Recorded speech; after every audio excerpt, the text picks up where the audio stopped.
Okay, so while waiting tayo sa first trip ng Davao City Bus Free Rides papuntang Toril via Coastal Road, ano lang tayo dito, no, video tayo dito, tapos usap-usap, no, kwentuhan, topic, no, anything under the sun pwede pag-usapan. So ang topic natin dito is yung bus modernization sa Davao City, or yung transportation modernization sa Davao City, na kung saan kahit na paano may mga mangilan-ngilan tayong nababasa sa comment section na siguro misis ng mga driver, ng mga jeepney driver, ng mga jeepney. Marami yung nasasabi kasi sa comment section na maganda ang bus system sa Davao City, maganda ang proyekto na to, kaso nga lang daw ay may mga driver na matatauban ng kaldero, mawawalan ng trabaho at hanap buhay, gano'n, no?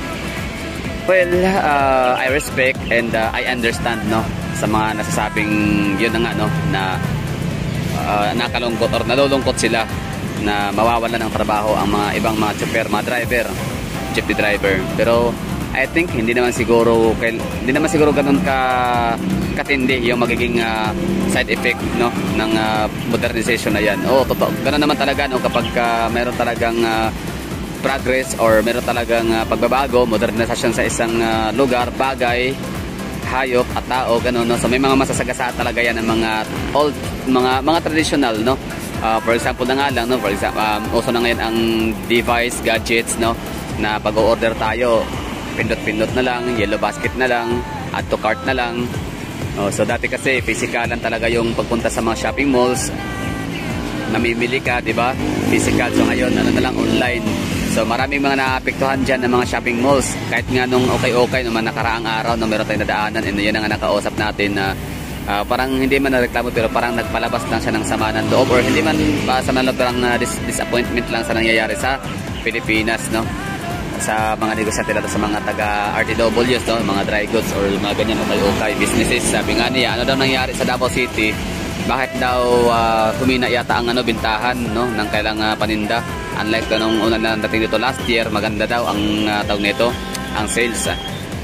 Sabi ko, kailan yung sumabay, mag-online selling din kayo, kasi dito sa Davao City, rito live selling, tapos papa-deliver through Maxim, ano pa tawag dyan, mga Lalamove, Grab, o ano pa ba tawag sa mga yung pick upin ka, basta free delivery, no, imbis na ikaw yung pupunta sa shop, sa okay para mamili, sa live selling na lang sila. Sabi ko, makipagsabayan kasi sa technology, huwag kayong umasa sa mga ganyan lang, no, na huwag kayong umasa sa mga walk-in customer. So yan sabi ko sa kanya. So ngayon naman, balik tayo sa mga jeepney driver. So yun na nga, no, bali, maaring mababawasan lang ho kayo mga manong driver, no, sa Davao. Shout out sa inyo dyan, at sa mga misis at pamilya ng mga jeepney driver, shout out sa inyo dyan, no. Baka isa kaya sa mga nakukomento sa Facebook na yan na nga, maganda ang Davao Bus System Modernization. Yung nga lang ay mataubad ng kaldero, mawala ng hanap buhay ang mga driver nga, no, pamilyadong mga driver ng jeepney sa Davao City. So I think tama yun, no, may point kayo, okay yun. Pero alam niyo, sa totoo lang, hindi naman talaga ganun yung yung setup, hindi naman talaga ganun yung magiging effect.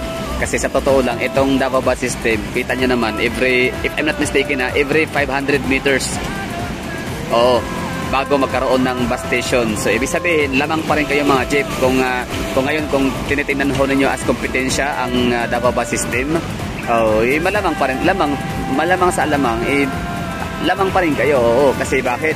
Kasi nga jeep kayo, kahit saan kayo pwede mag-drop, kahit saan kayo pwede mag-pick up, di ba? So kaya nga marami ding nababad trip sa mga jeepney driver, lalo pati din mga taxi driver, marami ding mga nababad trip diyan kasi overtake, ganyan to. For example, ito lang, experience ko lang to, yung mga jeep na yan, basta jeep sa Davao City, na karamihan, pati din itong Panabo City papuntang Panabo, grabe din nakabad trip yan, sa totoo lang, based on my own experience, na kunyari overtakean ka, tapos yun, pagka-overtake, ikakating ka kasi mayroong mababang pasahero. Alam mo yun, di ba dapat, dapat lagi kayo naka-right side? Di ba? Yan kasi slow vehicle, keep right. Di ba? Kasi magbababa kayo ng pasahero, magpipick up kayo ng pasahero, overtakean ka. Di ba? Pagkatapos sa overtake, ikakating ka, puntik mo nang mabundol. Di ba? Muntik mo silang masagasaan o mabundol. Alam niyo yun, wala naman silang pambayad pag magasgas yung mo, although ikaw naman kasi may kasalanan kasi binundol mo sila. Paano hindi mo sila mabundol? Gawa nung kinat ka nga, di ba? Overtake, tas ikakat ka. Kaya this time, sige, ano kayo, lamang pa rin kayo dahil sa ganyan set up ninyo, no? Magbaba kayo anytime, mag-pick up kayo anytime, kahit pa marami na tayong mga ano dito, mga nakalagay na signs, no, na bawal mag-pick up, bawal mag-drop. O may iba pa rin, mayroon mga nakikita, may tumatambay dyan sa ano, harap ng Almendras Gym. Ang daming tumatambay dyan. Oo, papuntang Toril o saan ba yung mga Katigan o ano yung mga lugar na yan, no? Mga jeepney, grabe, mga tumatambay, nagpupos sila ng traffic. O saan pa? Itong area ng ano, sa may Philcrest Centrale, talagang tumatambay rin yung mga jeep dyan, iba, no? Sa harap, sa tapat ng ano, ng Philcrest, yung Optom kasi dyan, may mga VXI, Optom, o ano pa yung mga call center, BPO. O saan pa? Doon sa may itong area, sa may Lanang, Doña Pilar Crossing. Yan, meron dyan tumatambay, ang dami. Parang, ano to? Ba't sila tumatambay dyan? Ibawal na yan eh. Like, alayo yun. O, saan pa? Ano? Sa may Panakan area, may mga tumatambay marami sa mga designated area na hindi naman talaga dapat tambayan. Kasi nga, drop lang. Tapos yun, hindi pwedeng lalagpas ang siguro mga 30 seconds to 60 seconds, alis na. Pero sobrang tayo dito sa, ano ha, sa Coastal Road. So, nag-aabang tayo dito. So far, dalawa pa lang kami yata na nag-aantay, oh. Yan, si Kuya. So, kita niyo yan, mga jeepney driver. Huwag na kayong mag-alala kasi sa totoo lang, swerte para, lamang pa rin kayo kumpara sa bus system, no? Kung tingin nyo kayo kompetensya, imbes na magpasalamat kayo, mga mamang chopper, mga taxi driver, mamang chopper, alam niyo sa totoo lang, huwag kayong masyadong greedy. Magpasalamat na lang sana kayo dahil ang inyong mga kababayang mga Davawin nyo, ay kahit paano, hindi na kayo makukonsensya. Kung meron kayong konsensya, kayo ba'y nagigilty? Ito tanong ko sa inyo mga sir ha, mga ma'am. Kayo ba'y may konsensya na nararamdaman or nagigilty ba kayo? Or meron ba kayong naawang nararamdaman sa mga estudyante na lang, sabihin nila estudyante, o pauwi ng bahay nila sa gabi, peak hour, na hindi nyo na maisakay. For example, galing kayong Ateneo or galing kayo ng Rojas, no? Tapos pupunta kayo ng Sabiting Toril, punuan na kayo. Ang dami yung madadaan ng pasahero somewhere in Boulevard, sa may Philcrest, sa may Ecoland, sa may SM. Ang dami yung madadaan ng pasahero dyan na bound for Toril, pero wala sila masakyan kasi yun na nga, doon pa lang sa may Rojas, settings na kayo. Oo, fully book na. Oh, di ba kayo naawa? Oh, tansya ko, iwan ko parang hindi eh. Kasi kung may awa kayo, dapat hindi nyo sabihin na tinatakpan kayo ng kaldero, tinataoban kayo ng kaldero, di ba? Oh. Dapat magpasalamat kayo kasi sa totoo lang ako yan, nakaka-guilty kung pwede ko lang lagyan ng ng top load o kaya extension yung aking jeep para maisakay ko lahat. Kasi kawawa ang iba, nag-aabang ng jeep pero ayan, 1 oras mahigit bago makasakay. Wala na yung gutom, lumipas na, sumakit na yung ulo lahat-lahat bago makasakay. Ganoon din ang taxi driver, ang taxi din sa totoo lang din. Nakapagod din sa Tabaw sakay ng taxi. Tapos alam niyo sa totoo lang ito ha, may mga ilan-ilan talaga, mostly talaga, I mean hindi man mostly pero may mga ilan-ilan ako mga nakausap. Siyempre nagba-vlog ako tapos parang gusto ko makakuha ng mga information at saka on and off ng camera talaga ako medyo talkative. Ibig sabihin is palakwento, ganon, palakaibigan, palakwento, ganon lang. Kumbaga mas prefer ko na makipag-usap sa driver kaysa sa makinig ng music nila. Alam niyo ba yun? O yun ha. So share ko lang sa inyo. Just so you know, na ganun akong tao na mas prefer ko nga makipag-usap, makipagkwentuhan sa mga driver kumpara sa makinig sa music nila. Ganun. Na pinapatugtog sa taxi. So tinatanong ko sila lagi, kumusta ang pamamasada? Kumusta araw natin kuya? Kumusta pang ano mo na ba? Dili ka na ba? Or kakalabas mo lang? Kumusta yung kita? Ganyan, kinukuha ko sila. So far marami nasabi okay naman, ganyan. Pero maraming nagrereklamo like wala, mahina ang kitaan, mahina ang kitaan, mahina ang pasahero, pasada, ganun, ganyan, mga reklamo kung ano pa. Oh. So in short hindi sila grateful. Alam mo yung sinasagot ko, paano yun? Parang hindi yata ako maniniwalang wala kayong pasahero, matumal. Kasi sa totoo lang ako, sinakay mo ko ngayon, alam mo ba kung pang ilan kitang pinara, ika-15. Oo, binibilang ko talaga ang mga dumadaan ng mga taxi na hindi ako nakasakay kasi puno. Oo. 15 attempts bago kita nakita, bago may dumaan sa akin at huminto kasi walang laman. Oh. What more kung peak hour? Alam niyo sa totoo lang yung basta nakapagod sa totoo lang na nakatayo ka para ka ng taximan o jeep, lahat wala ka talaga masakyan kasi punuan lagi. So ganyan kasi katami ang mga pasahero sa Davao City, pero iba nitong mga driver, hindi sila grateful doon, no? Bagkus nagrereklamo pa. Pero alam niyo ba, ang dami kong mga nakikita mga taxi driver na nag-scatter. Oo, Hanapin mo madadaanan na ano, nagsascatter sila sa ano, sa gilid, oh, nakatambay. Nag-i-scatter. Oh, paano ngayon 'yan? Paano pala lalaki sahod ninyo or yung kita ho ninyo? Yung income ho ninyo, binabawasan pang sugal. Oh, 'di ba? 'Yun. So 'yun yung punto diyan. May trabaho man kayo wala, hindi talaga kayo ano, malaki o maliit ang yung income. May pasahero, maraming pasahero o konting pasahero. Hindi talaga kayo aasenso niyan kasi nagsusugal kayo. Oo, yung iba dyan nag-aalak pa. Oo, bisyoso. Ang iba pa nga, pumapasok pa, nagbabar pa yung iba dyan eh. You know, may mga kabit. Anyway, so yun na nga, no? Parang napaka-unfair kasi. Unfair, napaka-self-centered, makasarili. Gano'n, no? Yan ang tingin ko eh. Parang medyo may pagka makasarili itong mga driver natin. Jeepney driver and itong mga taxi driver. O, kasi kung talagang interest nila talagang makaipon, kumita ng malaki para makaipon, hindi sana hataw sila, hindi sila hihinto dyan sa gilid at mag-i-scatter. Diba? O, ba't kayo hinto dyan sa gilid at mag-i-scatter? Ibig sabihin, hindi niyo talaga aim na kumita ng marami. O, ang ini-aim ho niyo yung kitang bultuhan kasi nag-i-scatter. Walang ganun ha. Kayo yan na lang, inuuto na kayo ng mga online game na yan. Oo. Mga online casino, online sugal.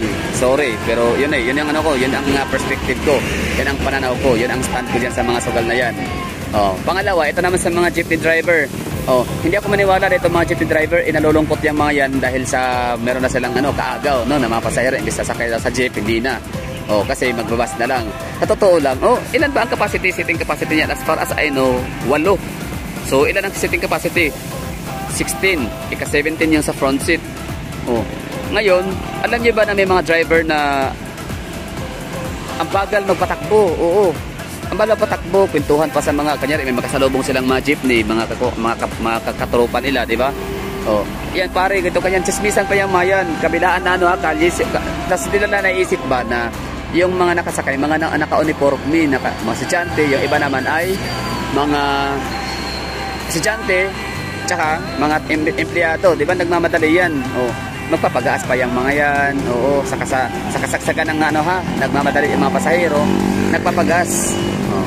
So, hindi man nagpapagas, si Kuya, tinan mo si Kuya, parang umalis na siya, parang give up na yata siya. Oo, parang surrender na siya. Tansya ko talaga aabang ng ano yun eh, ng bus papuntang Toril kasi ito, yun. Ano yan eh, designated area. Oh. Bus stop yan.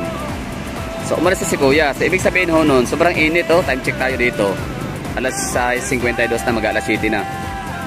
Oh, ito mga jeepney driver, balikan natin. Yun na nga, bali, ang napansin ko sa kanila, parang hindi mahalaga ang oras. So nakikipagpintuhan pa, nakipag-dismissan. Tapos minsan, ang pasahero, kunyari, 2 lang, 3, 4. Hindi yan didiretso, ipapasa ka sa iba. O di ba? Magkano yun? 13 pesos din yun. 13 times ano, 13 times 4, di ba? Oh, magkano na ba 'yon? 52. Oh, yung 50 yung 52 na 'yon, panggaas na rin 'yan ha. Oh, tsaka meron pa sa unahan, so ibig sabihin, mayaman, di ba? Hindi kailangan ng pera kasi yung 52 pesos na ano, na magiging pera na sana, pandagdag, pambiling bigas o panggaas, ganoon naman talaga pang krudo. Oh, inayawan, di ba? Pinababa, pinalipat sa iba. Ibig sabihin, hindi na kailangan ng pasahero, di ba? So, in that case kasi, panalo kasi ang mga tao talaga at the end of the day kapag maraming mapagpipilian. So, this time, tatlo na, no? We have taxi, we have jeep, and ito na, Davao Bus System. So, kahit may bayad yung Davao Bus System, marami pa rin sasakay dyan kasi nga, mas efficient, mas maluwag, hindi siksikan. Ano pa? Hindi siksikan, maluwag, convenient masyado. Libre pa ngayon, ilalo na. Sinong hindi mag-a-after na makasabay, makasakay, di ba? Makasampa. Ayun lang ang ano, yun lang ang aking masasabi lang, akin yung stance ko yun. Yun yung parang maire-rebat ko na lang doon sa mga nagsasabi na yun nga, maganda ang bus na yan. Kaso nga lang daw, maraming mga kalderong matataob dahil dyan. Ano matataob? Bakit ba? Siguro kapag na-implement yung bus na yan, sabihin na natin, no? Pagkarating ng 10 unit ng bus, kaliit lang yan. 2 papuntang Torrent, 2 papuntang Panakan, 2 papuntang Mintal, 2 papuntang tawag ito, 2 papuntang Kabantian, so 8. Isa papuntang Buhangin, isa papuntang Bangkal. 10, di ba? 10 lang yan, kunti lang yan. Ilan pa pasahero sa Davao City araw-araw? Ha? 300,000 yata, tansya ko kasi we have millions population sa Davao City. we have 2 million. Oh, siguro nasa mga ano dyan, nasa mga 1/4. Oh, ilan ba ang 1/4 ng 2 million? So that's 500,000 pesos. Yun yung bumabiyahe araw-araw through public jeepneys, di ba? And buses and taxis, ganun. No, pero dahil sa may bus na, so mababawasan kayo kahit paano ng ano, mga 1,000 or 2,000. Di ko alam kung ilan ba yung estimated ratio ng ano natin, ng ating mga taga Davao City Bus. Kasi peak hour lang naman sila bumabiyahe. Masyado lang uwi talaga itong mga nagko-comment, mga bitter.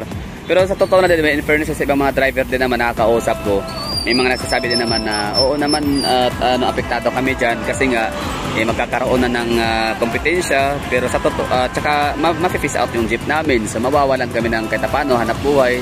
Sabi ko naman, kuya, meron naman kayong meron na kayong matatanggap kahit paano. Dati 80,000, ngayon daw ay magiging 100,000.